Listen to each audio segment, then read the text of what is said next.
আমাদের মাননীয় প্রধান উপদেষ্টা মহোদয় তিনি বলেছেন জাতীয় সংসদ নির্বাচনের পরে জাতীয় সংসদ নির্বাচনের সাথে সাথে সরকার স্থানীয় সরকারের নির্বাচনের প্রস্তুতি নিচ্ছে। আমাদের স্পষ্ট অবস্থান, জাতীয় সংসদ নির্বাচন তার আগে কোন স্থানীয় সরকার নির্বাচন আমরা অ্যাকসেপ্ট করব না। আমাদের দলের তরফে আমরা সুস্পষ্ট ভাষায় বলতে চাই, আমরা স্থানীয় সরকার নির্বাচন জাতীয় সংসদ নির্বাচন আগে করব না।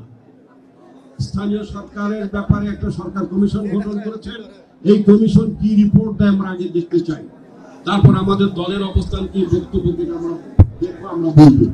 সংস্কারের কথা বলছেন, সরকার উদ্দেশ্যে স্ট্রেট বলতে চাই, এগুলো করার জন্য 1 বছর লাগে না। যারা বলেন, যেই সমস্ত লোকেরা সরকারের মধ্যে কেউ কেউ বলছেন অল্প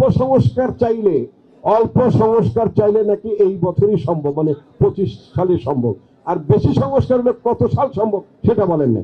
আমি সরকার উদ্দেশ্যে বলতে চাই, বেশি সংস্কার হলেও নির্বাচন 6 মাসের মধ্যে করা সম্ভব। কেন সম্ভব? এই যে আমি অনেকগুলো পয়েন্ট বললাম, অর্থাৎ কি কি সংস্কার করবেন, রাজনৈতিক দলগুলোর সাথে পরামর্শ করুন।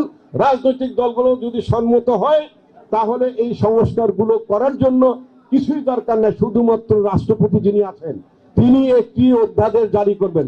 যদি 50টা সংস্কার, 50টা অধ্যাদেশ জারি হবে, 200 সংস্কার হলে 200 অধ্যাদেশ জারি হবে।